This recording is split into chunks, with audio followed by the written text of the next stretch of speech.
Hello and welcome back to Modern. My name is Peace. Today we're back with Princess Evangile Double Happiness. Maybe wondering, why are we in the fucking title screen again? Well, I felt the need to show y'all something. Mainly the fact that, nothing.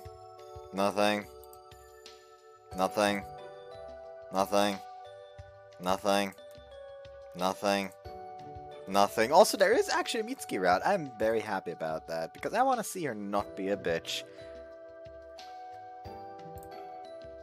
Nothing.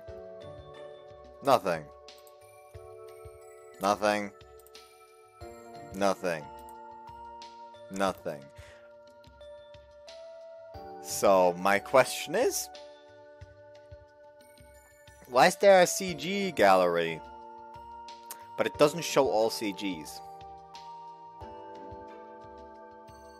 What is that?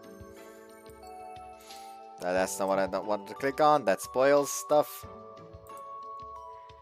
Anyways, something I also noticed while trying to get the thumbnail. I can take screenshots in this, but there's one problem. Anyways, let's go back in. We were left off at the dance, and we finally had somebody pass out. I'm satisfied now. Everything will be solved now. With all the chaos, it was well into the night by the time Woo with Earth had finished. Let me just show you what the problem is. So I'm gonna just go ahead and try to take a screenshot. Oh, whoops! The text box is in there. Why is this a thing? Config. I just go to configurations. Like, it's not assigned any button. Therefore, it will just turn the thing back on. This is bullshit if you haven't noticed. Also, something I should probably do since I know I can't skip back. Let's do the simplified log. It's still bullshit that you can't see the log from before you saved and loaded. Anyways,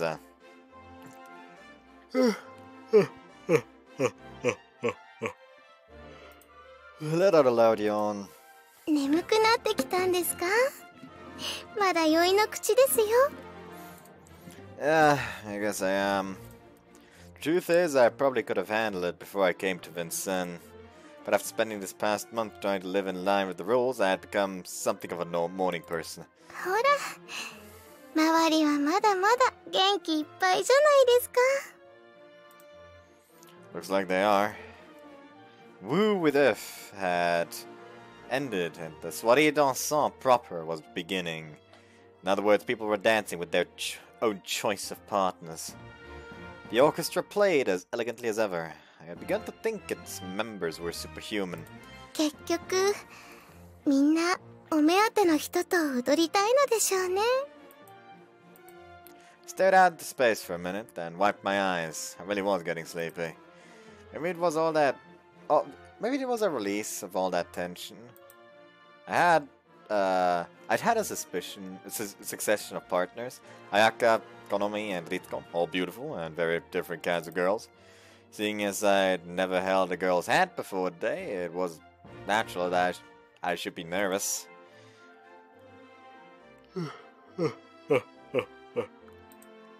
Sorry, I couldn't stop yawning. Participation in this soirée dansant isn't obligatory, right? ええ、もちろんそれはそうですが。Okay, I was thinking I'd head back to my room, and before I could finish, I found my left and right arms pinned. マサヤ、マサヤさん。Huh? I looked quickly left and right. I was so sleepy it took me a second to grasp the situation. I reached pulling at one of my arms. 大岡さばきな感じね。大岡さばきというと、最後にはパンのように体が裂けてしまったという。Let's not entertain that thought, will you? あなた、知ってて言ってるでしょ。With what? The tearing of bread or the tearing of a body? And I'm not talking about the body of Christ. That was a bad Christian joke. What is it? I was addressing the both of them. まだ酔いの口よ。だから、踊りましょうか。Actually, I was thinking of getting to bed. はあ？マサヤさん、今や義務となったようですよ。Right. Well, okay, who first? The two of them glared at each other. 千穂さん、手を離してくださる？私の方が早かったのだから。私でしょ、先に誘ったのは。どうかしらね。ちょっとマサヤ、あんたからもなんか言いなさいよ。は？先に誘ったのは私よね。いいえ、私だったはずだわ。Look, I'm already half asleep here. あんたね。Look, I can't help it. 早くいらっしゃいな。I would not like being in that kind of dress. That would feel extremely awkward to me. こっちだってば。 Out! Out! Out! Out! Out! It doesn't matter who goes first! よくない。Ugh! どっちにするの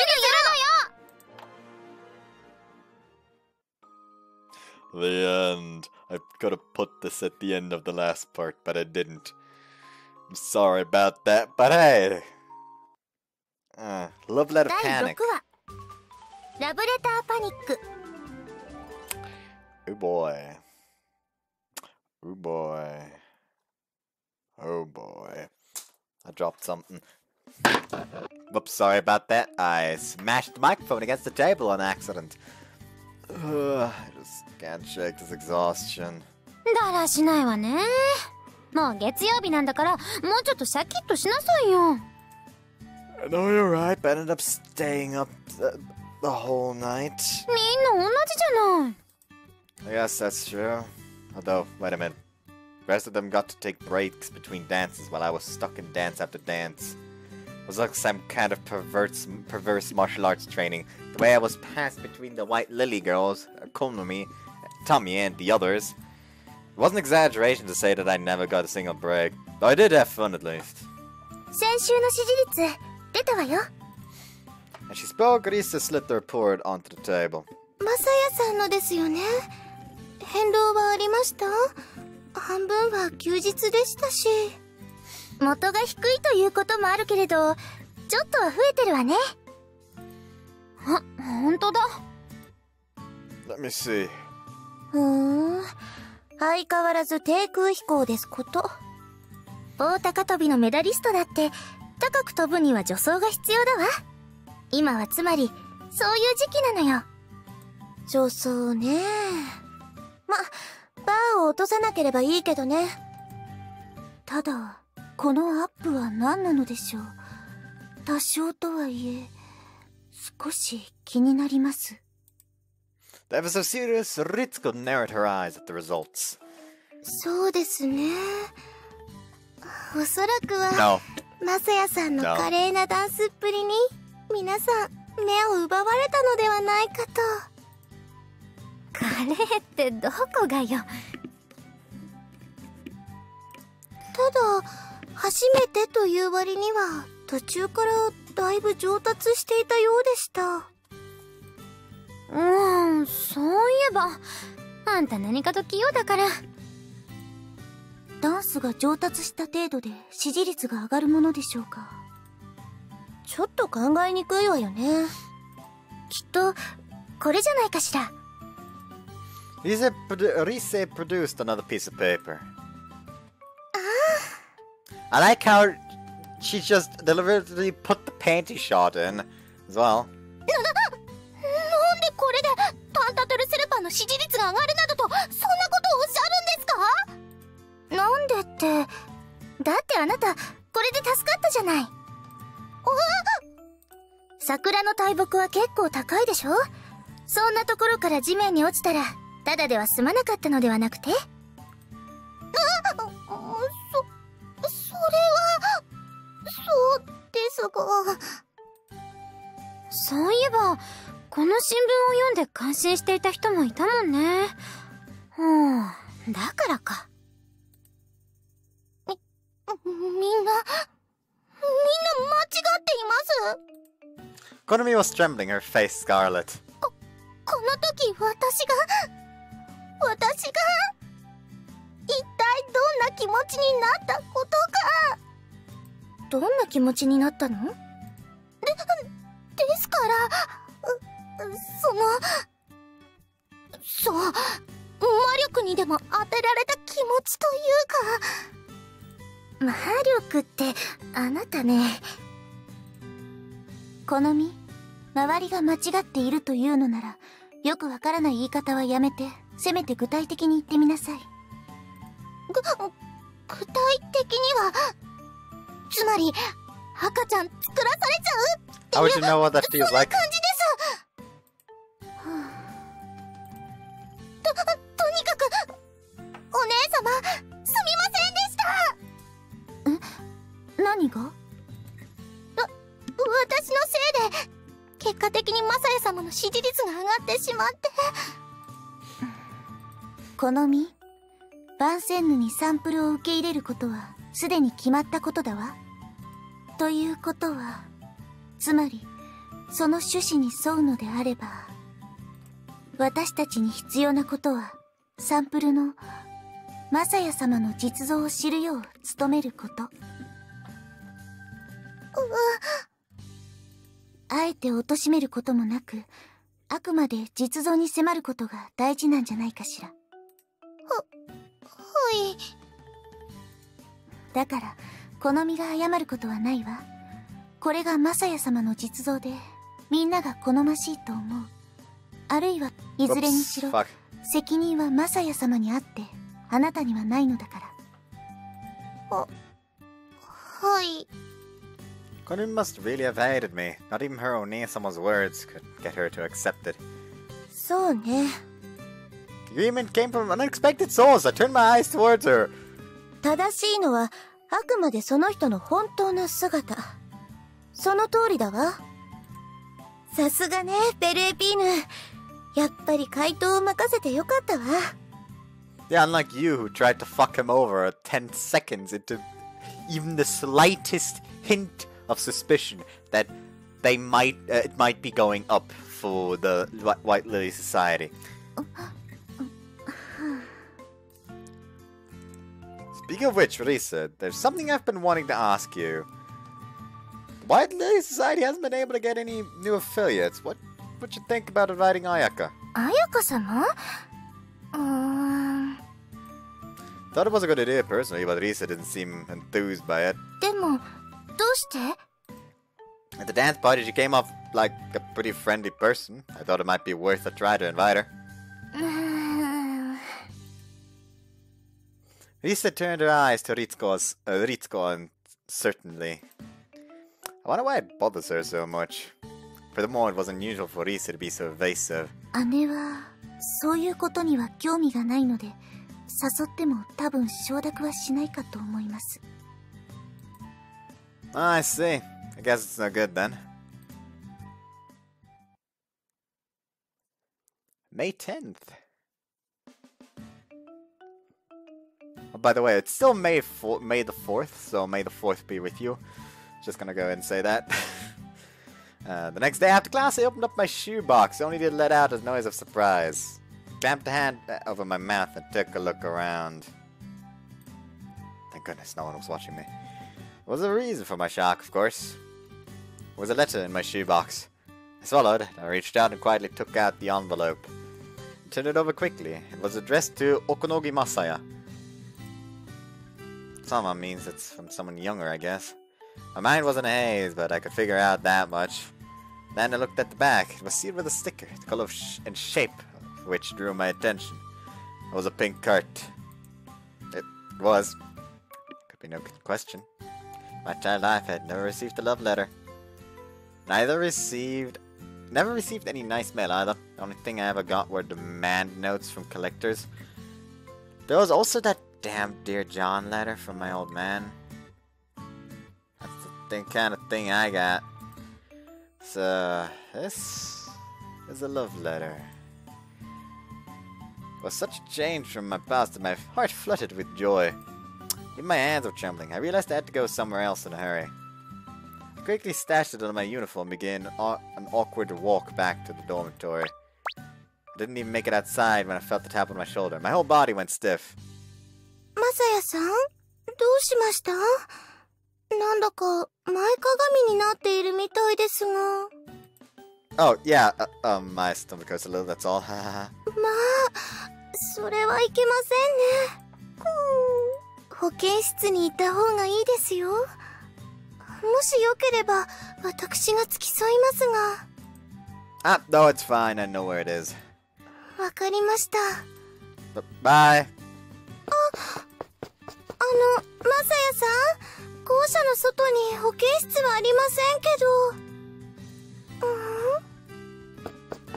Ruriko said something, but I ignored her and rushed outside. I rushed like a whirlwind through the crowds of elegantly strolling maidens of Vincennes heading back to the dorm. There was no actual need to rush, but I just couldn't wait. I needed to read it, that was all I could think about.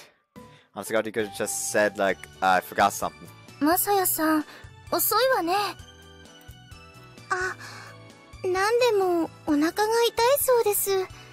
帰り、昇降口でお見かけしたのですが。お腹?そうなの。6時間目が終わるまでは普通に見えたけど。6時間目が終わるまでって、要するに直前までってこと?そういうことになるのかしら。じゃあ差し込みってやつかな。そうですね。しかも、きっと強烈な。そんなに痛そうにしていたの?大丈夫かなあいつ。いえ、ただ、私が外には保健室はありませんよと言ったのに、そのまま出て行ってしまいましたから。つまり?痛さのあまり、耳に入らなかったのではないかと。部屋に戻っただけじゃないの?ただ、場所ならわかると言っていたので、てっきり行くつもりなのかとも思ったのですが。じゃあちょっと変だね。あれか、トイレに行きたかっただけかな。かもしれないですね。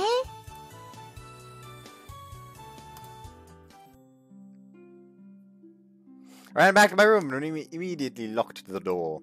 I threw my bag down, then dashed across the room and sat heavily onto my bed. The love letter was a little moist with sweat from having been hidden under my uniform. I peeled away the heart mark sticker with more care than was really necessary and peeked inside the envelope. Wow, floral. The moment it was opened, the smell of perfume tickled my nose. I was starting to get excited. I removed the nicely folded stationery, took in a breath, and read the contents. Cute college handwriting requested a meeting with me in the Rose Garden immediately after class. Can I still make it? Plus that I stood back up and checked my watch. It had been 15 minutes since the bell had rung to mark the end of classes. I vaulted over the table and ran to the door. Clatter. Oh, why did the knob have to choose this moment to break? Clatter. Actually, it's just that I'd locked it before. The feet of Vincent eyed me suspiciously as I ran down the hallway, but I didn't care. Scrambled to put on my shoes and flew outside, heading straight for the Rose Garden.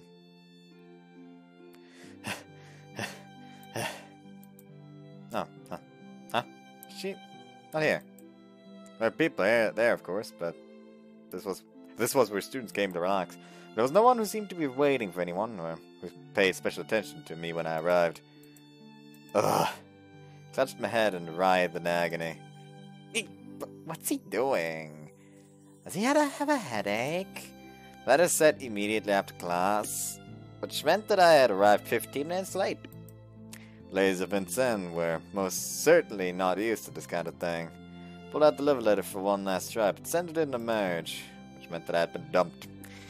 I withdrew quietly and threw myself off a cliff. At least that's what I felt like doing. Oh! There it goes again. It's awfully unsettling. Oh god, what had I done? I was joking about throwing myself off a cliff, but the truth was I had done wrong by that girl. And I felt bad for myself too. She went through all the trouble to confess like that. Funny, I just opened that letter the moment I found it. Took another rueful glance around me. That was strange. All the students had disappeared. Guess I'll go home. You a cheeky little shit over there! I see that grin on your face! やっぱり可愛いわね、まさやくん。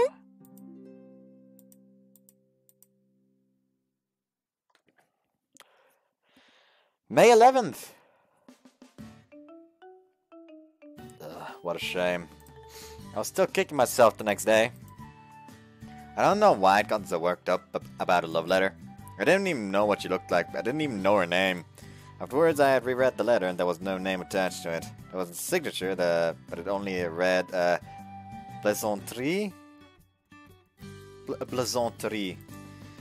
I had never heard that title before, but I thought Risa or one of the others might know. But I couldn't ask them without telling them what happened, so for now it remained a mystery. It's more like pleasantries, I think.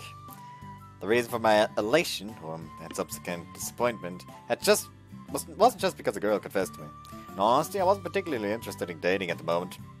In other words, leaving all love and romance out of it, I was just happy to have made a connection with someone. That night we fled the city, I had cut ties with everyone I knew. I had even lost my closest childhood friend. I'd even say my closest friend, period. All on the off chance that I might cause trouble for them. Since then, I kept myself in class and at work. I kept to myself in class and at work. No friends and certainly no girlfriend. And in that year, I didn't see a single sign that my old man was working to pay back his loan. By the end, I started to go crazy, thinking my entire life would be like this. It's all changed when I came to Vincennes. No, I didn't have to worry about money. I had lots of friends, and I could even get a girlfriend if I wanted. But what I really wanted, more than anything, was that connection with someone. Even if not a girlfriend, I just wanted ordinary friends. I wanted as many connections as I could form. That's what I wanted. Masaya-san, 今日は元気ないのね。まだお腹が痛いの？は？昨日、ルリコさんがそんなことを言っていたけど、違うの？ Oh, I quickly nodded. Yeah, that's right. I pressed my hands against my stomach to reinforce the point. 何かしら、日をまたいでも続くなんて、まさか食中毒ではないでしょうし、ちょっと心配になってしまうわね。But I appended quickly. I didn't want her worrying about me over a lie. I think I'm feeling better. Yeah, the pain's almost gone, actually. There's just a little nausea, and that should probably be gone before lunchtime. そう、ならいいのだけど。Oh, nothing. Mm-hmm. I want to ask her who is Plaisanterie, but in the end, I couldn't bring myself to do it. It was after class. I was walking down the hall when I felt a tinge of anticipation in my chest. I wonder if it's a premonition or just wishful thinking. I was wondering if I was about to get another love letter from Plaisanterie. It probably wasn't a premonition, of course, but even so, I couldn't keep the restlessness out of my steps. I glanced into my shoebox, I let out a long deep breath and opened the door. And then... it's there! The words slipped from my lips. I must be psychic after all. To avoid the same mistake as last time, I opened it on the spot. I just had to do it boldly. If they thought I was just reading some ordinary paper, no one would assume it was a love letter. It's the cathedral this time. Ara, Masaya-san. Ah! Ruriko looked down at my hand. A moment later, her eyes began to sparkle. Ara, Mama! Ah? Masaya-sanが持っている紙、それはもしかしてラブレターでしょうか? That was fast! Where'd you get that idea? なぜといえば... She looked around. 昇降口ですので、恋文は靴箱に、それが作法かと。Honest to God, there were literally two there are literally currently two possibilities. Like, we only know it's probably Ayaka. But what it could have also been is Konomi. Tried to challenge him to a duel. Because I feel like that would be something Konomi would do. Like, she just writes a letter for a challenge, and it just ends up looking overly girly, and just like a love letter, and then he arrives, and she's just in there decked out in fucking gear with a fucking Naginata.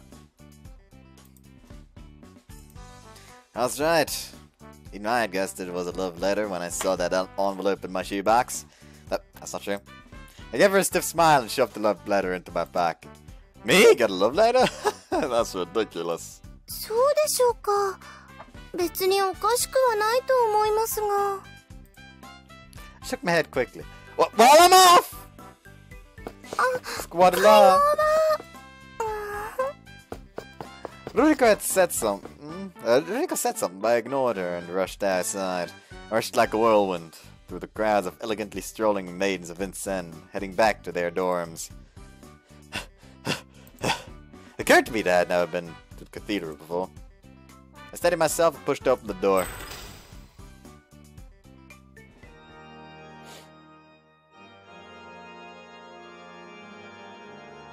That is just a huge misunderstanding, isn't it?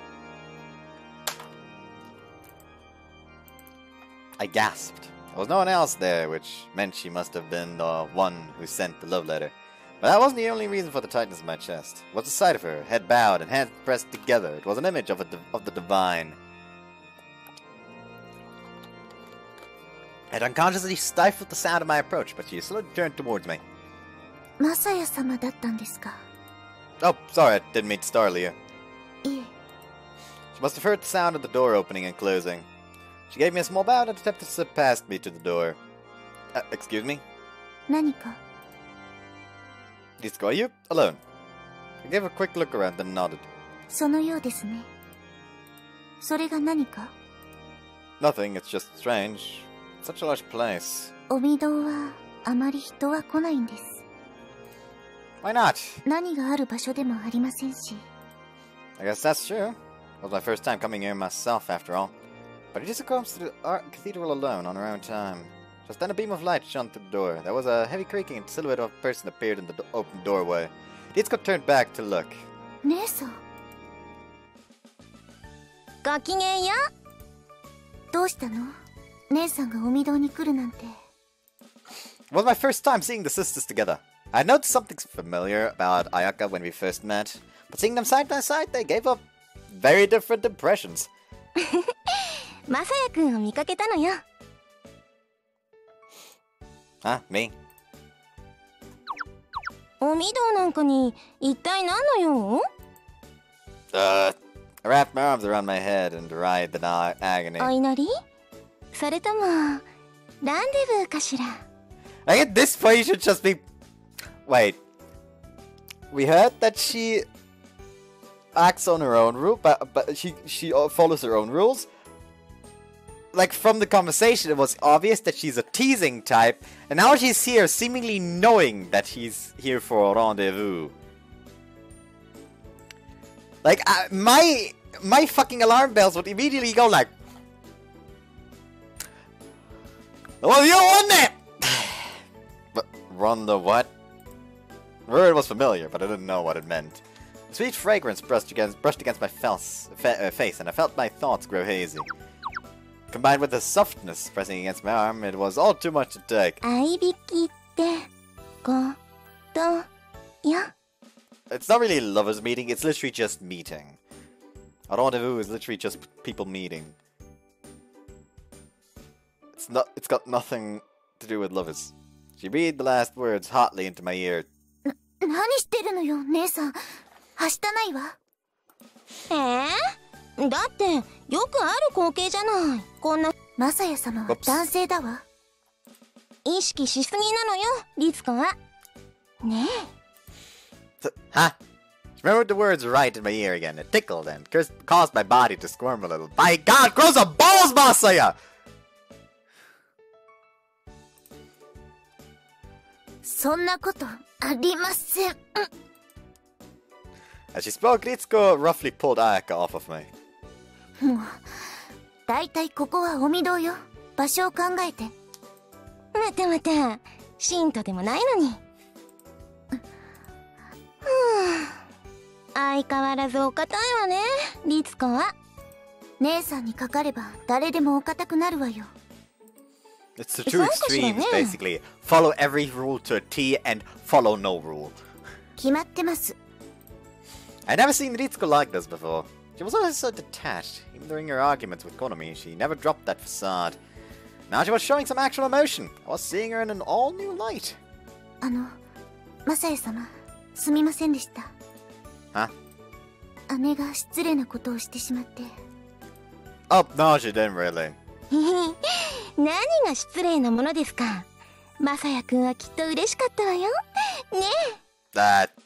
I couldn't really deny that, but I could feel the weight of Ritsuko's gaze on me. そんなはずはないでしょ。好きでもないのに抱きつかれて喜ぶ男子が世の中にいるとは思えないわ。分かってないわね、律子は。世の中そんな聖人君子ばっかりだったら人類は滅亡してしまうわよ。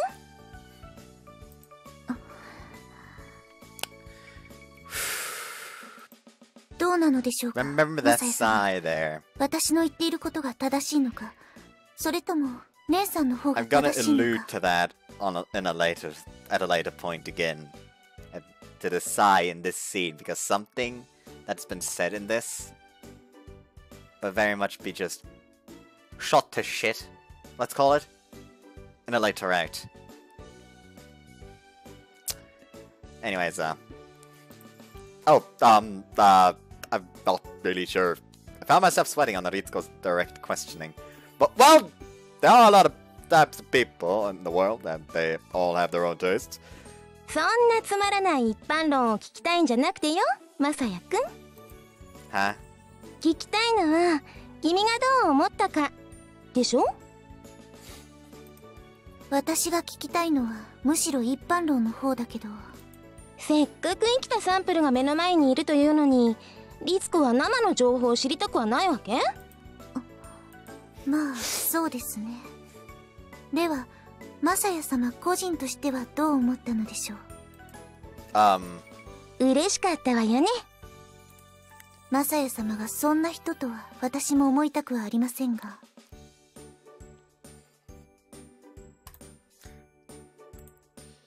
As before, I felt the weight of Ritsuko's gaze. What should I do? Whether I lied or told the truth, I was in trouble. If I told the truth, Ritsuko would think less of me. If I lied, I would offend Ayaka. そんな人ってあんたね。そんな風に言ったらマサヤくんも答えにくいじゃないの。嬉しくなかったと言えと言っているようなものだわ。姉さんこそ誘導的な言い方をしたくせに。あら、私はいいのよ。私には正解が分かっているもの。Like, this situation, you couldn't win. And I would actually just openly say that to them. Like, just openly say, okay, listen, guys. If I said I agreed with Ritsuko, I would basically be offending Ayaka. If I agree with Ayaka, I would basically make you think I'm a massive fucking pervert. I can't win here, so can we please drop this? はいはい。まあ、1学期末のボートもあることだし、ここでイメージを落とすのも良くないかしらね。I could turn to smile back to me. 本当は悪いことなんてないのよ。でも律子は潔癖だから。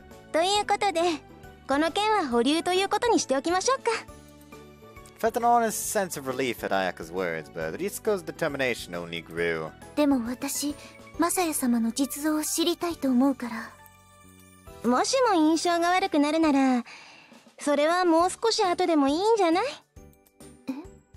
だってもったいないでしょ？行動としては同じでも、人によって許せたり許せなかったりというのはよくある話だわ。潔癖な律子としては、男子がエッチなのは許せない。そうね。まあそれはそれで結構だけど、でも今マサヤくんのことを嫌いになってしまうのはもったいないと思うのよね。であればもうちょっと好きになってから実像に迫ってみるのもありなんじゃないかしらね。好きって変な意味じゃないわよ。友人としてってこと。わかりました。Ritsuko nodded in resignation. You really are sisters, right? ええ、私が不詳の姉でこっちがよくできた妹よ。I could see it. You really seem like you belong together. As an only child, I couldn't help but feel a little jealous. あら、私たちのことをそんな風に言ったのはきっと番宣の市場では君が初めてよ。市場っていくらなんでも大げさだわ。まあそうだけど、でも律子も初めて聞いたでしょ。まあそれは。でも姉さん、マサヤ様は外部の人だけあって新鮮な見方をしてくれたみたいよ。新鮮な見方って？姉さんとのダンスの後、マサヤ様が姉さんについて言っていたわ。なんて言ったのよ。She nudged me with her elbow, smiling in delight. Oh, well, I just said you were friendly and easy to talk to, or something like that. そっか。姉さんのことをそんな風に言う人、私は初めて見たから。ま、そうでしょうね。Ayaka shrugged. 君、番宣ので私がなんて呼ばれているか知ってる？知らないか。北帝様の妹さんじゃない方ですってよ。芸人コンビの売れない方じゃないんだから。I couldn't help but laugh. You don't have a title then? そんないいものあるはずないわよ。あれはね、番宣のじゃ一種のステータスなんだから。Which meant that plaisanterie wasn't Ayaka. Plaisanterie isn't a fucking title, you absolute buffoon! Look up the word in a goddamn dictionary! Like, you gotta think of it like this, like, looking up the titles in dictionaries could actually hint at who the person is, because they get the title for a reason. And since he's still very much not that popular at this fucking school, it's very likely that someone who would write a letter is somebody he's interacted with. Felt a little disappointed. それは姉さん自身に問題があるからでしょ。あら、どんな問題よ。He just couldn't answer, but spoke to me instead. マサエ様も気をつけた方がいいですよ。姉はしょっちゅう問題を起こすので。Right. But Ritsuko left the cathedral. やれやれ、律子もほんとお堅いんだから。さっきのだって、あれは一種のコミュニケーションよ。ねえ。Oh, she acted like we were in agreement, but I wasn't actually sure how to respond to that. もちろん、好ましくもない相手にあんなことはしないけどね。まさやくんは可愛いから、それでついいたずらしたくなっちゃうのよ。So it wasn't just a way of communicating? どっちかしら。まあ、半々よ、半々。Ah. それじゃあ、またね。ごきげんよう。Not bad. そういえば。Yes? 君、本当にお御堂なんかに何しに来たのかしら。まさか、妹とランデブーなんてことはないわよね。Oh, no, nothing like that. じゃあ、もしかして国会？でも番宣のに神父様はいないわよ。I hesitated and decided it might be worth confiding in Ayaka. She was so easy to talk to and she was older than me. She could make a good confidant. No! No, she could not! The truth is... お、何やら打ち明け話の雰囲気ね。うんうん、お姉さんが聞いてあげる。さあ、こっちこっち。At her urging, I took a seat. The chair was hard and little bit chilly. 手を握って励ましてあげるから。さあ、何でも言ってごらんなさい。You don't need to hold my hand. そうね。I told her everything that had happened yesterday. Sena was someone who called plaisanterie. Do you know what it is, Ayaka? ああ、ええ。もちろん。だってその子、学園の有名人だもの。Well known, really? I've never heard the name before. まあ、まさやくんが知らないのも無理はないでしょうね。だってその子、とってもシャイなことで有名な美少女だもの。I reek bullshit here. Wow. Her beauty, I didn't necessarily want to date her, but the news still made my heart leap. だから、例えば廊下なんかで君の姿を見かけても、警戒心の強い猫みたいにさっと隠れちゃう。でも、そんな風に遠いところから見つめているうちに、次第と恋心が募っていったんじゃないかしらね。Call bullshit! Wow. This is sounding really good. 昨日も今日も姿を現さないのは、そうした性格が影響してのことなのよ、きっと。Honest to God, I really just want him to actually know what's going on and just by the end of this, just stand up. Wow, you really go far, the bullshit people. Just looks her in the eye with a fucking grin on his face. Sup, plaisanterie. You mean because she's shy? うい？手紙は出せても、いざとなると顔を合わせる勇気が出なくなる。そういうことじゃないかしらね。I see. 君、プレゼントリーのことはどう思ってるの？ Well, I don't think anything of her one way or another, but I would like to meet her if I could. She went through so much trouble and, あと？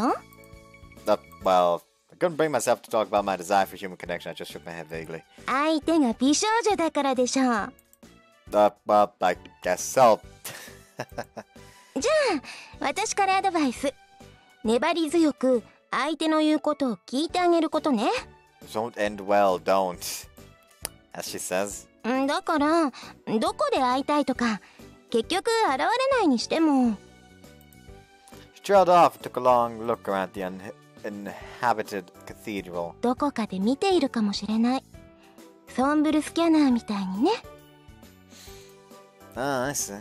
そうして彼女の要望に応えているうちに、きっとシャイで堅くなな心は溶けていくはずだから。I see.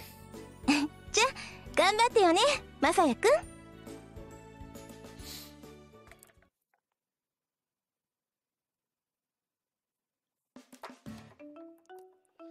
Well, Saturday, 3 days later, Risa was very angry with me.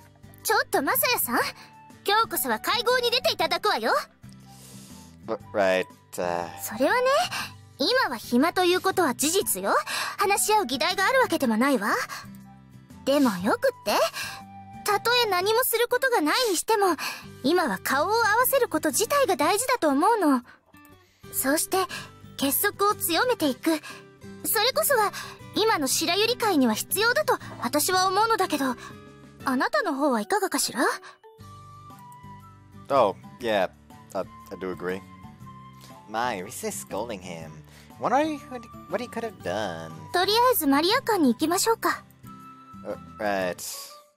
We'll have to cross her to find Chio and Ruriko already waiting for us. さてと、今日こそはちゃんと会合に出てもらうわよ。Sure. お二人は左右の手をどうぞ。私は後ろから襟首を掴んでいますから。He's just being fucking, just like a fucking criminal, just lit there. You don't need to do that. I'm not gonna run away. そしてパンターベルは長い体を利用してマサヤさんの首をギューギューしてくれるそうですよ。If you try to run, he will slowly but surely tighten until you suffocate. What? Wouldn't that kill me? 首の皮一枚は残してくれるそうです。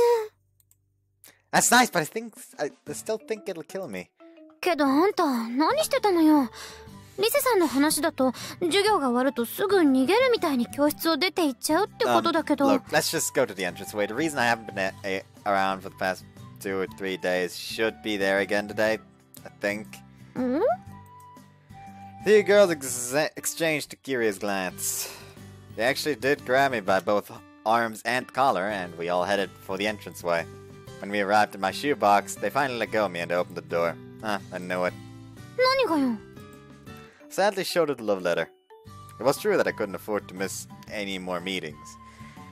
It was no good hiding it any longer. これって、まあ、ラブレター？ Not so loud! It was the end of the day, so there were a lot of people around. Look, I'll explain at Marie Hall. 当然よ。ちゃんと聞かせていただかなければね。You made them jealous. You will die now. 今日は楽しい会合になりそうね。You will die for your transgression. それで相手の人のことはどう思ってるのよ。 As we entered the room, Chiho spoke up before I could even open my mouth. I don't think anything about her, really. はあ？何よそれ。特にどうとも思わないままもてあそんでいたという。なるほどね。これが男というものだったのね。No, wait a minute here. Just listen to what I have to say. ええ、まあそうね。事情も聞かないうちから糾弾するのはフェアとは言えないわね。Look, I should apologize for skipping out on our meetings. I'm very sorry. もうそんなことについてはどうでもいいわ。Huh? いえ、そう、こういうやむを得ない事情があったのなら仕方がないわねっていう、I like how this, そういうこと。Her reaction is as if in the moment she just said no one gives a fucking shit about that. I'm sorry, I mean, it is no use worrying about it now. It was unavoidable after all. Ah, right. やむを得ない事情ってこともないわよ。単に女の子と会っていただけなんだし。He never met her? I didn't meet her. He's been sending me love letters every day. I held up the love letter as I explained, but I've never met her even once. どういうこと？ Ayaka said that girl is very shy. She says she's testing me in a way. She wants to see if I do what she tells me in her love letters or not. どんなことが書いてあるの？ But stuff like telling me to wait for her at a certain place and time. それは普通のことよね。 And it was stuff like watering flowers or doing a certain number of You're fucking idiot. Certain number of push-ups. Yeah, you're fucking idiot. Then yesterday it was to do some shadow boxing, stuff like that. 何よそれは。 Absolute nonsense. I guess she likes strong men? いえ、そういうことではなくて、だって変じゃない。 Well, I guess. It had felt strange to me too. I decided to go along with it thanks to Yaka's advice, but... なんだか妙なお話ですね。そうしているマサヤさんを相手の人はどこからか見ているということですか？ Apparently so? 何者なの相手は。 I don't know that either. わからないの？ She only writes the title in the notes, so I don't know her real name. なんていう一名？ A plaisanterie? プレザントリー？聞いたことないわね。 What, really? ええ。ルリコさんはご存知？私も初耳です。私も。 Huh? That's weird. When Sen was shut off from the outside world, I thought everyone knew everyone. Which means... Ayaka said that she was well known. 有名人？ As a shy beauty. シャイな美少女ねえ。だからあんた頑張ってるわけだ。 Maybe. That's not the only reason, though. そりゃ容姿だけじゃないだろうけどさ。 Oh, hang on a minute. I caught her off and opened the love letter. ちょっと何も私たちの前で読まなくてもいいでしょ？ I know, but a lot of the time that there's a strict time limit on what she wants me to do. 時間がギリギリ？それもよくわからない話ですが。 Still, I didn't want to announce her private message to everyone, so I covered it with my hand and read it silently. What's all this? なんて書いてあったの？ Apparently my surprise showed openly on my face. Gio looked at me with suspicion. No, well, it's, ちょっと見せなさいよ。 I can't, it's a love letter. ケチ。 I don't think that's the problem. I quickly shut the love letter in my bag. But, do I really have to do this? The letter said this is the last one. It also said if you complete this final task, I'll know that I can trust you. I've done everything else, I can't just back down now. ところで、プレザントリーってどういう意味でしたでしょうか？あんまり聞き覚えがない単語なのよね。千穂さんはわかる？では、後で辞書で調べてみます。意味さえわかればピンとくる人はいるかも。実際、誰なのかしらね。本当にそんな人いるのかしら。Well, she's sending me letters. それで、のんびりしていていいわけ？ Yeah, she wants me to do this at 3 o'clock today. Classes ended in the morning on Saturday, so there were 3 hours left before then. で、場所はどこなの？ Are you planning to come and watch? 何言ってるのよ。そんなはずないでしょ？ Well, it doesn't really matter, but I'd rather you not watch this time. She asked me to do something really strange this time. 変なこと？ラブレターに？ Yeah. よくわからないけど、あんた、そんな相手でも彼女が欲しいわけ？ No, well, it's more like a bit of smile came to my lips and I ran a hand through my hair. The best way I can put it is I want friends. 友達？ I told you earlier about how I spent the past year. I was really lonely. I'm sick of feeling like a mole living above ground. まさや。So when I came to Vincennes, I decided I wanted as many friends as possible. Sucks that there's no guys around, of course, but still.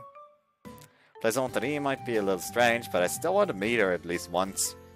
She went through all that trouble to approach me after all. Besides, I need as many supporters as I can get here. そうね。 Anyway, I guess that's all I have to say. Can we start the meeting? いえ、そろそろ30分経つし、特に話し合う議題もないわけだから、今日はこれで終わりでいいと思います。Got it. Anyway, I'm heading out.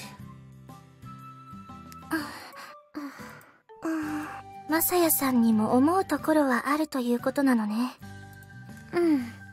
まさやさんの傷だらけの心、私で癒せたらいいのですが。何よそれは。何か変でしょうか。 That very much sounds like you're trying to seduce some. とりあえず傷だらけというほどではないと思うけど。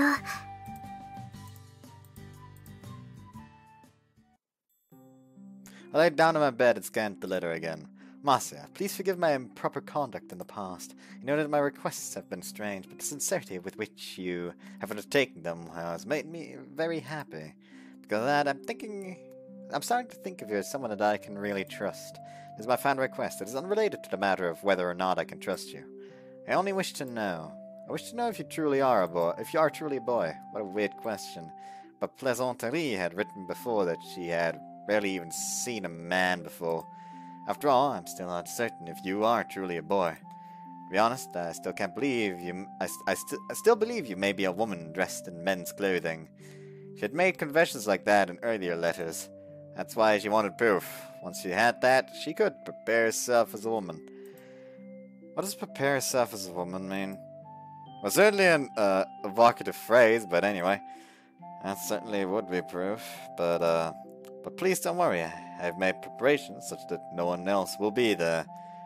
I will be the only one who sees you. Yes, it will be for my eyes only. I wish to see your throbbing manhood. Oh my, how could I say that? Oh ho ho. At this point, I would just say, no, this is just trolling. This is just trolling. What kind of person is this girl? Stranger danger, that's what it is. Like she refuses to meet you if you don't show her your dick. Like, that, at least that's what he knows. I was hard to say.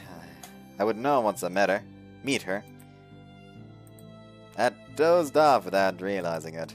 I glanced at the clock reflexively. I had 30 minutes left. I should take a shower before I go. It was May, it was starting to get humid, and I was a little bit sweaty. If I was going to show off my body, I should at least get it cleaned first. マサヤさん？マサヤさん？もういないみたいね。じゃあ手分けして探そうよ。だってどう考えても変だもの。プレザントリーの意味は冗談だなんて。Send him a mail? Not for some fresh underwear there. Well, time to go. Send him a mail! すみません。美月様にも付き合っていただいて。You fool! Why is everyone in this game a fucking idiot? Are they gonna walk in on this? 構わないわよ。特にすることもないんだし。私、やっぱりどうしても気になるんです。急に今日はマリア館に来ないようにだなんて。You're a fucking idiot. You're a goddamn idiot, Ayaka. That's just gonna make her come. Or was that her? I forget. まあね。ちょっと変な話ではあるわね。それに、マリア館は姉にとって無縁の場所です。用事があるとも思えない。今は多分、マリア館は無人ですよね。土曜日の3時だもの。きっと誰もいないと思うわ。たった一人で、彩香様は何をしていらっしゃるのでしょう。ほんと、嫌な予感がしてきたわ。行きましょう。ええ。はい。話し声が聞こえますよね。ええ。どうも、紅バラ会の部屋のようだけど。しかも、相手の声は、男性。つまり、好み、どうしたの急に。相手は、タンタトルスルパンです。彩香様の低層の危機です。低層って。でも、状況は符合するわよ。昼下がりのマリア館。合いびきにはもってこいじゃないの。彩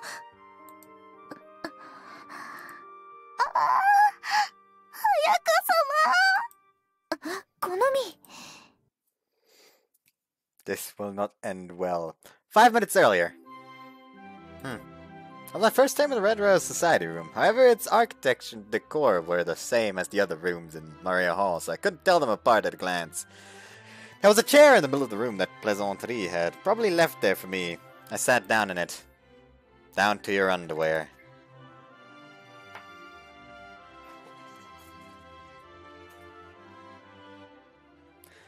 I thought for a second that the phone was ringing, but it's apparently not, or someone already picked it up. I don't know. That had been her instructions. In other words, she wanted to see me naked except for my boxes. I really hope this will be okay. I fidgeted nervously in the chair, like, why are you so stupid? This could get you fucking thrown out of the school if someone caught you. This could very much as well be an attempt of, the girl called Plaisanterie to get you thrown out of school. I was apparently telling the truth about precautions. The building was completely empty. I knew I would be in big trouble if anyone saw me here like this. But I wonder if Plaisanterie really is watching. It was the same way in the cathedral. Where could she possibly be watching me from? When the request was for something outside, I always felt someone watching me, but it would be harder to stay out of sight indoors. The door was right in front of me. I kept my eyes fixed on it, my body tense. Wonder how long I'm supposed to stay like this, anyway. And then, as if to justify my budding anxiety, there was a knock at the door. The tiniest of sounds leaked out of my mouth, but I didn't answer. But the knocking continued. The door opened a crack. Ah! Bonjour! Gotcha! But Ayaka! About this, there's not what it looks like. I moved to cover my crotch, a pointless endeavor, as she calmly approached me. そういう意味って、どういう意味かしら。Oh no. Honest God, it would be really funny if like Konomi, Ritsuko, and Mitsuki just walk into the Red Rose Society room and the sight they see is just Masaya in his underwear, sitting on a chair, just elbows on his knees, just holding his head, as Ayaka is just like strolling around him laughing. Like I want to know what their reaction would be like. Is this some kind of devil worship? あら She let out a sudden squeal of delight, poking me with a finger. 熱くて硬い。 Ruriko said something similar. え？嘘？君たちもうそんな関係なの？ How close do you mean? でも本当に筋肉質で硬いわね。マサヤくんって結構気痩せするタイプだったのね。 As she spoke, she continued tracing my shoulder with her finger. 暑いのも本当よ。もしかして熱でもあったの？ It's because I'm embarrassed. あら、恥ずかしがることなんてないのに。今は私たちだけよ。 The more I watched Ayaka's placid smile, the more I began to realize that she must know the situation. I decided to voice my concerns openly. Ayaka, did you know that I was going to be here like this? え、もちろん。だってプレゼントリーは私だもの。 My mouth fell open and I stared at her in disbelief. But Ayaka, you said you didn't have a title. If it was Ayaka who wrote the love letter, that might actually be a good thing. But she just laughed. もう本当に人がいいんだから。でもそんな君が好きだな。は？プレゼントリーの意味はね、冗談よ。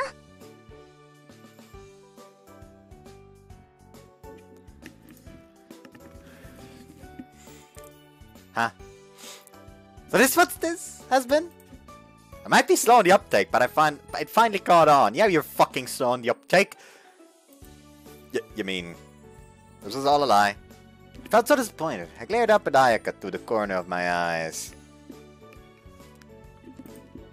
Why would you do this to me? マサヤくんが可愛いから。これは冗談なんかじゃないわよ。それでついにからかいたくなっちゃったの。ごめんね。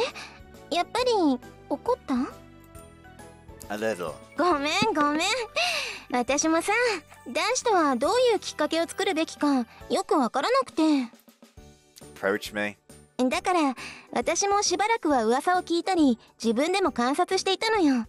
だっていきなり男子とか言ってどんなやつかわからないしね。まあリセが連れてきたんだから最低限信用はできるんでしょうけど、でも人の評価なんて当てにならないしね。それで満を持して皐月祭で声をかけてみたってわけ。 I see. I remember Tamiya's words. Oh, but you've been here a whole month now. I never knew Ayaka was so cautious. でもそこから先がね、私はアソシアシオンの役員でもないし学年も違うし。 Oh, we're recruiting affiliates right now if you wanted to join us.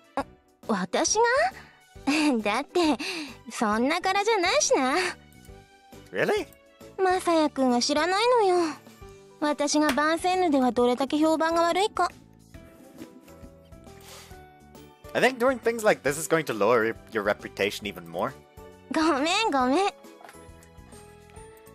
You wanted me to sit around waiting like this? Don't you know what would happen if someone saw me? それは大丈夫。律子たちに今日は来ないように言っておいたから。 But still. 許して。何でもするからさ。 Whatever it takes. 目が輝いた。 She's just gonna expect some kind of she's just gonna expect some kind of perverted request, and he's just like, please be my friend. He said, whatever it takes. As I spoke, I grabbed Aka's shoulders in a tight grip. She was so slender. I felt like she would break if I applied just a little bit of force. Sounds great. I'm in my underwear anyway. マサヤくん？ I was taller than her when we were standing, and I looked down into her face. I looked straight into her eyes. Her gaze wavered. I looked down, my eyes traced the line of her bust. And I looked back at her eyes and made a show of licking my lips. It was the most lecherous face I could manage. Are you ready? Ayaka gulped. Finally satisfied, I spoke. Just kidding. Just as I said that, the door opened with a bang. This is the worst possible situation!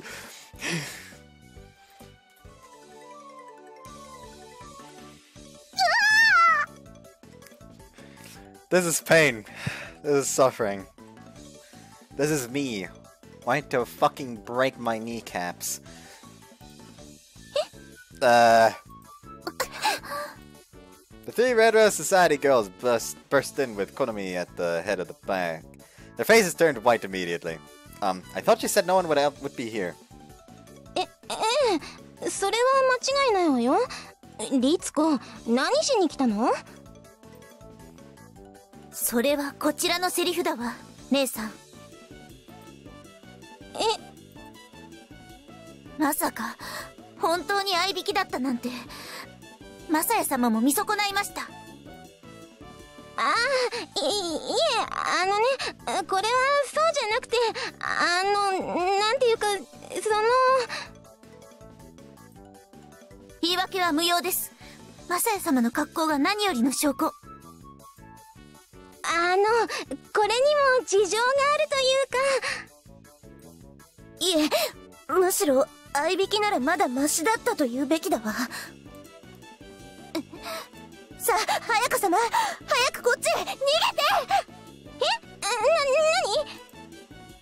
何？Mitsuku, failing to notice Ayaka's confusion, turned to the other two. わからないの？入ってきた時、この男、いかにも悪そうな顔をしていたじゃない。That was just... If I could explain, Konami cut me off in a loud voice. そうです。そうですよ。体勢もひどいものでした。いわゆるサバ折りの状態で、思いっきり首筋にむしゃぶりついていて。No, I didn't go that far. これからするつもりだったんですね。Why would you assume that? She's getting her naginata, isn't she? Konami turned on her heel and bolted from the room. I had a very bad feeling about this. 早川様、どうしたんですか？まさか薬でも飲まされた？そうじゃなくて、もうこれは冗談なんだってば。冗談？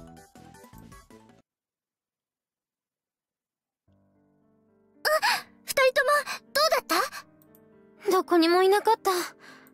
私の方もです。そう。じゃあ残るはここか。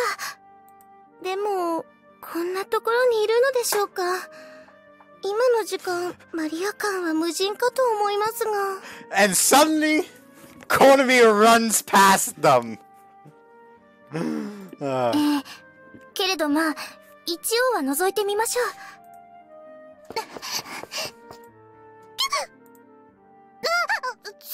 みません。この実、どうしたのよ、ものすごい勢いで。ナギナタを取りに行くんです。ナギナタ？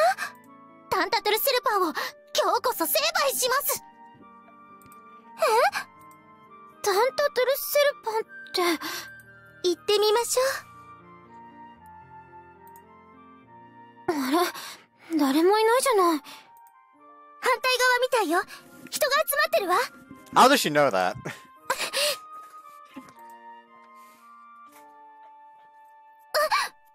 あなたたち、何してるのよ。With the addition of the three White Lily Society members, the room was becoming quite crowded. まさや、あんた、その格好。リゼさん、ちょうどいいところに来たわ。これが、あなたが目指したことの結末なのよ。女子を襲う、それがこの男の正体だったのよ。That's bullshit, you know it! そんな。もう、私の話を聞いてってば。Ayaka pounded on the table. 私が悪かったから、いくらなんでも冗談が過ぎたわよ。冗談。じゃあ、プレザントリーの正体は、彩香様だった？そういうこと。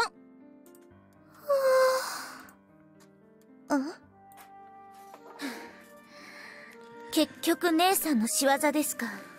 まったくもう。だから、さっきから謝ってるじゃない。謝罪の言葉を聞いた覚えはないけれど。まさやくんには謝ったのよ。何でもご奉仕するって言ったら許してくれたわよ。ご奉仕って。Please don't add lies to your explanations. ごめんごめん。あれ結局、何がどうだったの？この男、マサヤさんが悪いのではなかったの？ Yeah, thanks to your overactive imagination and overeager, action in blaming him, he probably has to fight off an angry chihuahua in a bit. マサヤくんは悪くないわ。悪いのはこんな方法でしか喋るきっかけをつかめなかった私のシャイな女心な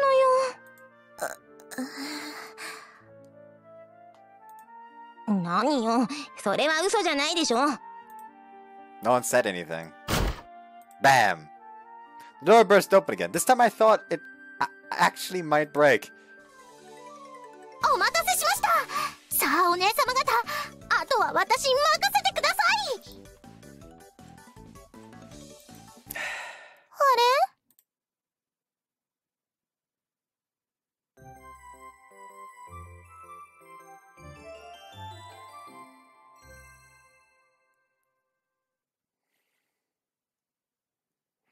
I finally got to put on my clothes, which helped to mitigate my embarrassment and left Maria Hall behind.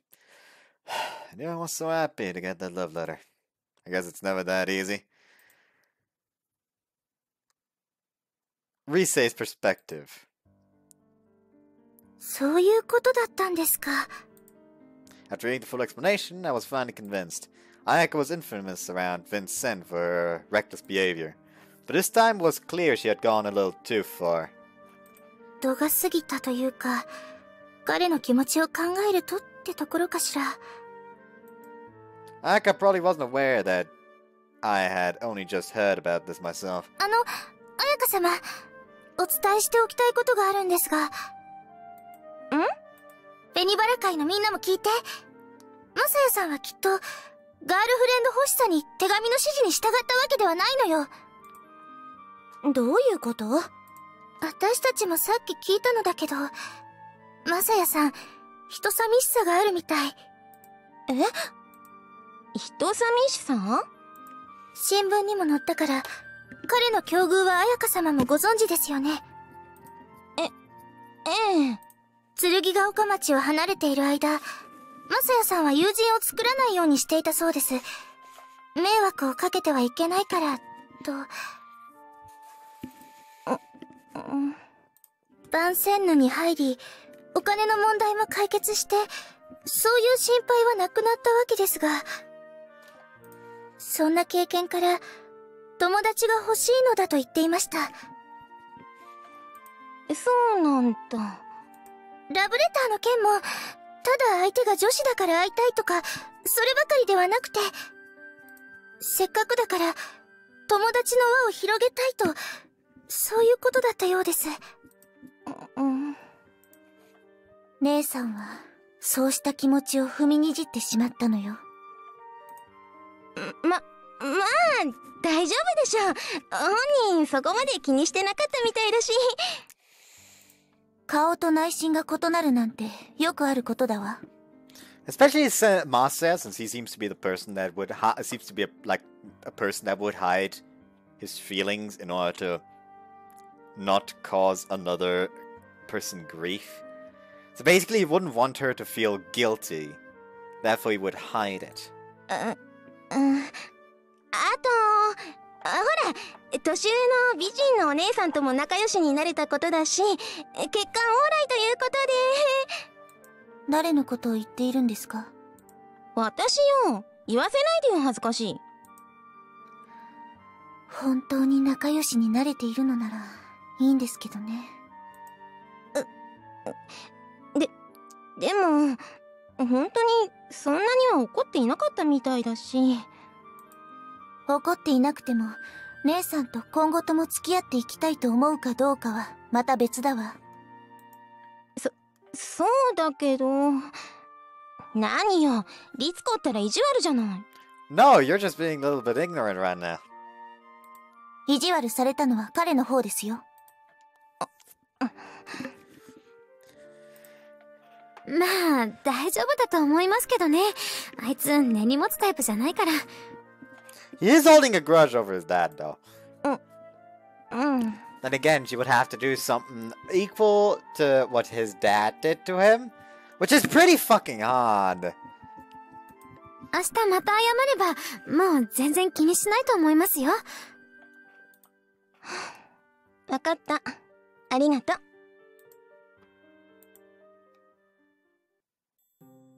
At night, I was reading a comic book I'd ordered in the mail. Mail orders were acceptable, if approved by the school. When I heard a knock at my door. Coming! Oh, let's go. ごきげんよう。 Good evening, what's wrong? 昼間は本当に申し訳ありませんでした。Huh? Oh, for your sister? Ritsuko nodded. Well, it's okay, really. 姉は確かによく妙なことをするのですが、ただ悪気はないんです。Yeah, I know. こんなきっかけではありますけれど、せっかくなので仲良くしていただけたらと思います。Watching her act so timidly, I couldn't help but smile. Ritsuko, you really do care about your sister. Came to cover for her. フォローではありませんよ。尻拭いです。I think those are the same thing.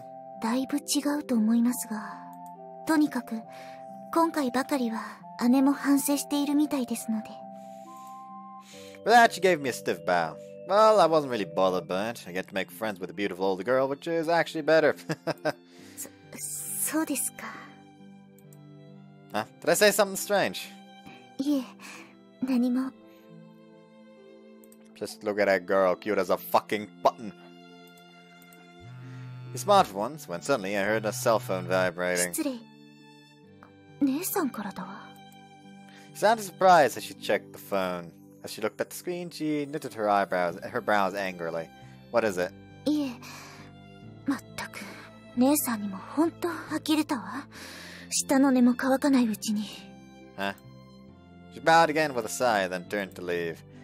Strangely concerned, I tried to stop her. Excuse me, did I do something again? つまらない嘘です。She turned back to me, shoulders slumped.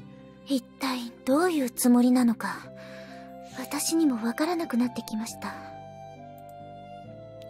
You could talk to me about it if you want. What did you say? Ritsuko silently showed me the screen. The subject of the mail was "Help me." The body of the message seemed to be written hurriedly. It read, "Abducted by gangsters. Do something." This is, I felt anxiety come over me that left my mouth dry, but Ritsuko was unamused. 妙なところで細かいものです。わざと打ち間違いを装って見せたりして。Intentionally? Or was that really the case? Where's Ayaka right now? She wouldn't be outside, would she? そう。Let's stop by her room just in case. Ritsuko seemed dubious, but didn't argue either as she started walking down the hall. She's not here. いるすかもしれません。You don't think, Does Ayaka ever leave the school grounds? Lisa seemed to know of some ways to bypass security. よくあります。姉の場合は気にせず出て行ってしまうのですが。They let her? 無断で出入りしようとすれば、ガルディエンヌが詰め所から駆けつけてきます。でも姉は気にせず行ってしまうので、途中から母も校長先生も諦めてしまったようです。That's right. Ritsuko and Ayaka are the headmistress's daughters. She went out. There's a chance that this is true. I'm just worried about the gangsters part. Those goons I was worried about. I think they might still be abducting girls. Ritsuko, did you hear? Lisa was almost abducted too. そうだったんですか? Yeah, so... その話は初耳ですが、ただ報道部の新聞にその二人組のことは触れられていました。その情報を踏まえてメールの文章に混ぜたと、そんな風に解釈もできます。Yeah, but if it's about being fucking abducted by gangsters, I think it's a bit more pressing to actually check. Because it's better to be wrong and she lied and you can fucking tell her off than you being wrong, her telling the truth, and her actually being in danger. That's true, but it still bothering me. Of course, Ritsuko was her sister, and she was probably right, but... Anyway, let's check with Guardian. They won't talk to me if I go alone, but I'm sure they'll tell me if you're with me. Before she could answer, I was off down the hall. A moment later, I heard her footsteps trailing behind me. Masaya-sama? Yeah? I kept walking as she spoke. なぜ姉の言うことを信じるんですか？今日騙されたことが分かったばかりだというのに。I don't believe her 100%. じゃあ Possibility is there. If you go there and find out she's lying, then we'll deal with that then. Exactly. Ritsuko asked the Guardian and they gave us the information freely. Apparently Ayaka did leave school grounds around sundown. She hadn't come back yet either. Now the question is, where is she? If the goons really had done something to her, there would be no way of knowing where they took her. 一応分かることは分かりますが。What, really? Where is she? 今は分かりません。ただ、携帯には GPS がついています。Ah, that's right. 携帯の位置情報は校長先生に尋ねれば分かると思いますが。Then let's go. You don't think she's gone home yet, do you? It was already dusk, but there was still light streaming from the window in the school building. 普段から遅くまで残業しています。きっと、まだ校長室にいるかと思います。